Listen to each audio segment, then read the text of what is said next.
طلاق دینے کا قانونی طریقہ کیا ہے؟ دیکھیں ویسے تو طلاق ایک شرعی مسئلہ ہے کہ نکاح وہ ایجاب و قبول کا نام ہے جناب، ہو جاتا ہے نکاح شرعی طور پہ تو ہو جاتا ہے، طلاق بھی کہنے سے واقع ہو جاتی ہے طلاق شرعی طور پر، لیکن قانون کے اندر باقاعدہ پابندیاں لگا دی گئی ہیں کہ اگر کوئی بندہ کسی کو ڈائیورس کرے گا اپنی بیوی کو تو اس کا طریقہ کار بتا دیا گیا کہ مسلم فیملی لاز آرڈیننس اس کے اندر واضح کر دیا گیا کہ طلاق اگر آپ نے دینی ہے نا تو اس کا یہ طریقہ ہے۔ پہلی بات، آپ طلاق دو گے تو ریٹن میں دو گے، زبانی کہہ بھی دیا، اس کے باوجود آپ کو ریٹن بھی دینی پڑے گی۔ تحریر لکھو گے تو تحریر کے اندر یہ کہ میں اپنی آزاد مرضی سے یہ وہ فلاں بیوی ہے، اس کے جھوٹے الزام لگانے کی ضرورت نہیں ہے کہ نافرمان کہہ دو اسے، نافرمان ہے، میری بات نہیں مانتی، میں اس کو ڈیورس کرنا، کوئی ایلیگیشن لگانے کی ضرورت ہی نہیں ہے۔ بس آپ اتنا کہہ دو کہ نافرمان ہے تو نہیں رہنا چاہ رہے ہم اکٹھا، میں اس کو ڈائیورس کرتا ہوں، تو یوں کرو گے آپ۔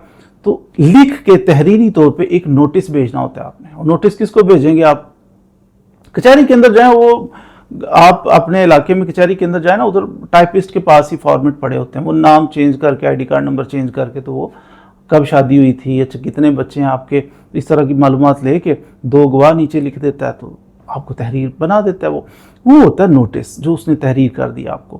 اب یہ والا نوٹس آپ نے بھیجنا ہے، قانون بتا رہا ہوں، لڑکی جہاں پہ اس کی لیٹسٹ موجودہ رہائش کدھر ہے، لاسٹ ٹائم کہاں پہ تھی وہ، تو جہاں پہ اس کی رہائش موجودہ رہائش ہے نا، ادھر آپ نے لڑکی کو ایک تو نوٹس دینا ہے، اور ایک اس یونین کاؤنسل کو جہاں پہ لڑکی رہ رہی ہے۔ اب آپ نے اس یونین کاؤنسل میں نوٹس بھیج دیا۔ اب یونین کاؤنسل کا جو چیئرمین ہوتا ہے، جو ادھر انچارج ہوگا، تو وہ کیا کرے گا؟ وہ پھر دونوں پارٹیز کو بلائے گا، یہ قانون ہے، وہ دونوں کو طلب کرے گا اور مصالحت کی کوشش کرے گا۔ 1 ماہ کے اندر اندر اس کا یہ کام ہے کہ دونوں پارٹیز کو بلا کے ان کی صلح کروانے کی کوشش کر کے، بھائی طلاق نہ، صلح کر لو، آپ کی بڑی مہربانی۔ مصالحت ہو نہ ہو وہ پھر آگے سلسلہ چلتا ہے۔ جو بندہ اس طرح نوٹس نہیں نہ دیتا یونین کاؤنسل کو، اور بیوی کو نوٹس نہیں بھیجتا، زبانی طلاق دے دی ہوئی ہے، ایسے بندے کو 1 سال تک قید کی سزا ہو سکتی ہے۔ تو اس لیے یہ ضروری ہے، اڈاپٹ کرنا پڑتا ہے۔ پھر فرض کیا صلح نہیں کرتے، وہ کہتے ہیں نہیں جی ہم نے صلح کرنی نہیں، ہم نے علیحدہ ہی رہنا ہے، تو پھر وہ کہتے ہیں ٹھیک ہے آپ کی مرضی ہے، مصالحت ناکام ہو گئی ہے۔ اب عدت کا پیریڈ گزرنے تک وہ 3 ماہ کا ٹائم دیتے ہیں، 3 ماہ کے بعد وہ پھر ڈائیورس ایفیکٹو سرٹیفکیٹ ایشو کر دیتے ہیں۔ وہ سرٹیفکیٹ جب مل جاتا ہے تو بندہ بھی آگے نئی شادی کر سکتا ہے، عورت بھی نئی شادی کر سکتی ہے۔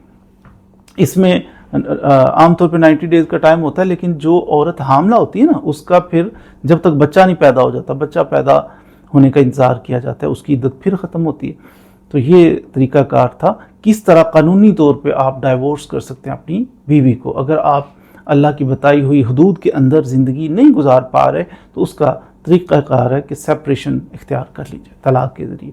عورت اگر چاہتی ہے کہ مرد نہیں طلاق دے رہا تو عورت کے لیے بڑا آسان حل ہے، وہ عدالت میں جائے گی، خلا کا کیس دائر کر کے وہ میرج کو ختم کروا لے گی۔ وہ عدالت سے فیصلہ لے کے جائے گی، پھر وہ یونین کاؤنسل میں جیسے نوٹس کیا تھا نا، بندے نے بھیجا تھا، اس طرح عورت وہ فیصلہ لے کے جائے گی کہ جناب یہ دیکھو میں نے خلا لے لیا۔ پھر عدالت اس کے شوہر کو بلائے گی کہ آپ بھی آ جاؤ بھائی، صلح کرو، مصالحت کرواتے ہیں۔ پھر نہیں ہوتی، پھر اسی طرح عدت کا پیریڈ گزارنے کے بعد ایفیکٹو ڈائیورس ایفیکٹونیس سرٹیفکیٹ آپ کو ایشو کر دیا جائے گا۔ یہ طریقہ کار تھا مختصر سا ڈائیورس دینے کا پاکستان کے اندر۔